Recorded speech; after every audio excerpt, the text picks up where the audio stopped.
I will definitely look into it. I heard it from the press media only.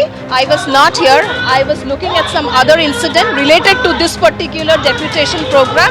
You have told me, I will definitely look into it.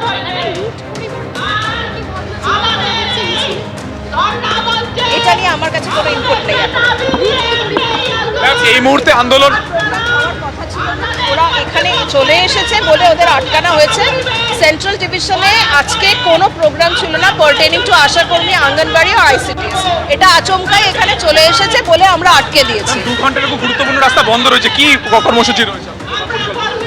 দেখুন, এখন এখানে 2500 মহিলা চলে এসছেন, এনাদেরকে তো আমি দড়িলা বা ধর্মতলায় বসতে দিতে পারি না, না হলে ট্রাফিক ফুললি অবস্ট্রাক্টেড হয়ে যাবে। ওনারা বসেছেন, ওনারা কাউকে ডেপুটেশন দেবেন বলে এখনো আমাদের বলেননি। যদি বলেন we will try to facilitate. এছাড়া ট্রাফিক বন্ধ আছে সেটা তো আপনারা দেখতে পাচ্ছেন, ওনারাই বন্ধ করে রেখেছেন, আমাদের কাছে কোনো কর্মসূচি ছিল না। দেখা যাচ্ছে যে যেটা পরিষ্কার বললেন ডিসি সেন্ট্রাল যে আপাতত তাদের তরফে যোগাযোগ করা হয়নি যে কাউকে তারা ডেপুটেশন দিতে চান কিনা। যদি তারা ডেপুটেশন দিতে চান তাহলে সেক্ষেত্রে তারা অ্যাসিস্ট করবেন, তারা তাদেরকে সহযোগিতা করবেন। কিন্তু আপাতত যেটা জানা যাচ্ছে যে একটি ছুরি বাজেয়াপ্ত করা হয়েছে আন্দোলন কর্মীদের কাছ থেকে, এবং সেই ছুরি কিন্তু আন্দোলন কর্মীরা যেটা বলার চেষ্টা করলেন যে কাউকে আঘাত করার জন্য নয়, শুধুমাত্র একটা দড়ি কাটার জন্য ব্যবহার করা ছিল। সেই ছুরিটিকে ইতিমধ্যে বাজেয়াপ্ত করা হয়েছে এবং ডিসি সেন্ট্রালের তরফে বিপুল পরিমাণ পুলিশ ফোর্স কিন্তু ইতিমধ্যে বিভিন্ন জায়গাতে মোতায়েন করা হয়েছে। এবং অবশ্যই এসএন ব্যানার্জির মতন এত গুরুত্বপূর্ণ রাস্তা প্রায় 2 ঘন্টারও বেশি সময় ধরে তা আপাতত বন্ধ। একদম সুকান্ত, এসএন ব্যানার্জির মতো রাস্তা 2 ঘন্টা ধরে কার্যত বন্ধ হয়ে রয়েছে, স্তব্ধ হয়ে রয়েছে। আশা কর্মীরা তারা সেখানে অবস্থান বিক্ষোভ চালিয়ে যাচ্ছেন। তাদের এই কর্মসূচি আগে ছিল না, যেরকম পুলিশের তরফে জানানো হচ্ছে। হঠাৎ করেই তারা এখানে প্রায় কয়েক হাজার আশা কর্মী তারা এখানে এসে পৌঁছন, ব্যারিকেড করে পুলিশের তরফে আটকে দেওয়া হয়েছে। যদি সুকান্ত একবার আশা কর্মীদের কাছে যাওয়া যায় যে এরপর তারা কি করবেন, কি ভাবছেন, যদি যাওয়া সম্ভব হয় সুকান্ত? দেখো এই মুহূর্তে ব্যারিকেডের ওপারে তারা রয়েছেন, তোমাকে দেখানোর চেষ্টা করব। পুরোপুরি কিন্তু ব্যারিকেড দিয়ে জায়গাটাকে বন্ধ করে দেওয়া হয়েছে। এই মুহূর্তে আমি তাদের সাথে কথা বলতে পারছি না, তবে তারা যেটা অ্যানাউন্সমেন্ট করছেন যে যতক্ষণ না তাদেরকে আশ্বাস তারা পাচ্ছেন ততক্ষণ পর্যন্ত তারা কিন্তু এই রাস্তা ছেড়ে উঠবেন না। এবং এই বক্তব্য তারা বারবার বলছেন যে আজকে তাদের পূর্ব ঘোষিত কর্মসূচি ছিল, সেই জায়গা থেকে তাদেরকে যেতে দেওয়া হয়নি, তাই তারা আপাতত রাস্তা ছাড়বে না। কি বলছেন শুনে নেব। আমাদের এই আন্দোলন চলছে, চলবে। আমরা কোনোদিন এই কষ্টতা স্বীকার করব না।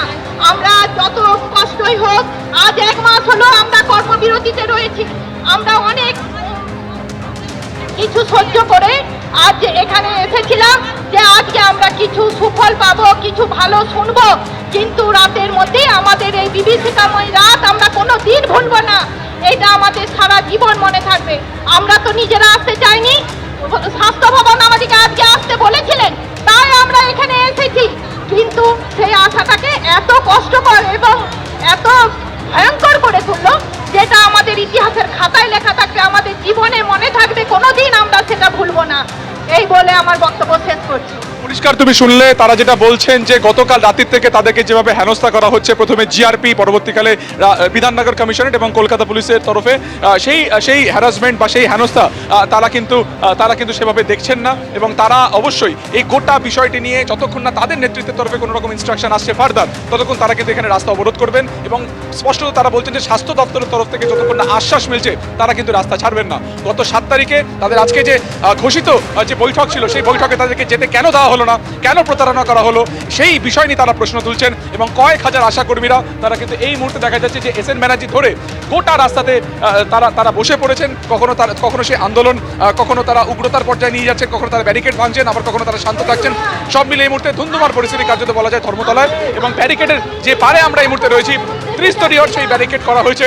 ডিসি সেন্ট্রাল অ্যাসিস্ট্যান্ট কমিশনার পদমর্যাদার অফিসাররা এখানে রয়েছেন এবং বিপুল পরিমাণ ফোর্স এখানে কিন্তু মোতায়েন করা হয়েছে।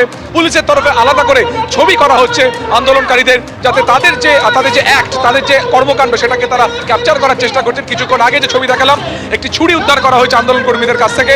পুলিশের তরফে বক্তব্য, এটা নিয়ে আঘাত করার চেষ্টা হচ্ছিল।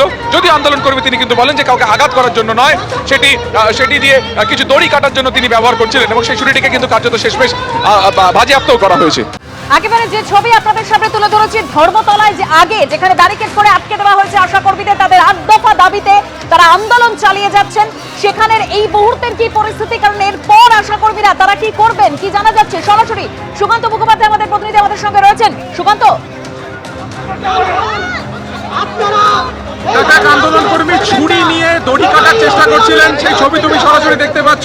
আশা কর্মী তিনি কিন্তু পরিষ্কার বলছেন এটা দিয়ে কোনো কিছু কাটমাট করা যায় না, কিন্তু পুলিশের তরফে বলা হচ্ছে যে ছুরি ব্যবহার করা হচ্ছে, বেআইনিভাবে কাজ করা হচ্ছে। সেই অ্যানাউন্সমেন্ট কিন্তু পুলিশের তরফে যেমন একদিকে করা হচ্ছে, আরেকদিকে যেমন এক আশা কর্মী তিনি কিন্তু হাতে ছুরি নিয়ে সেটাকে বোঝার চেষ্টা করছেন যে সেটা কিন্তু কোনোভাবে কাউকে আঘাত করার জন্য নয়, এটা দিয়ে কোনোভাবে কাটমাট করা যাবে না, এই ছুরিকে বাজেয়াপ্ত করা হচ্ছে।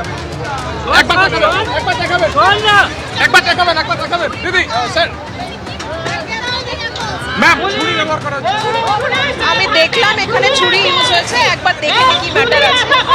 এটা দিয়ে কি কাউকে আঘাত করার জন্য না কিসের জন্য? দেখুন, আমি মিছিলটাকে ধর্মতলা থেকে হাঁটিয়ে আমি হক স্ট্রিটে এখন মিলিয়েছি। আমি জাস্ট এখানে এসেছি, আমি জানি না, আমি খোঁজ নিয়ে বলবো। আমি জাস্ট এসেছি, আমি খোঁজ নিই তারপর বলছি।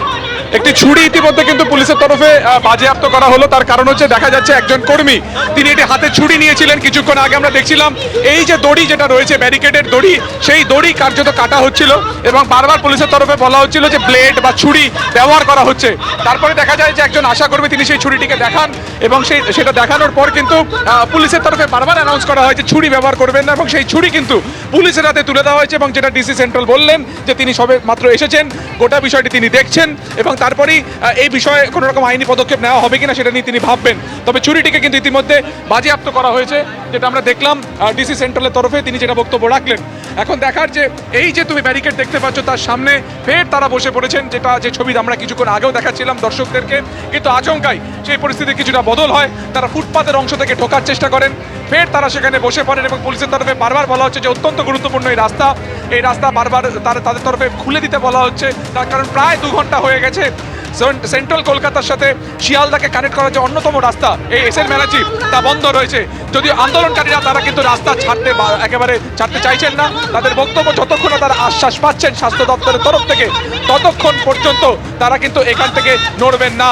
ফলত দেখার এই মুহূর্তে দেখার যে এখানে এই যে আন্দোলন যেটা চলছে সেটা আর কতক্ষণ চলার।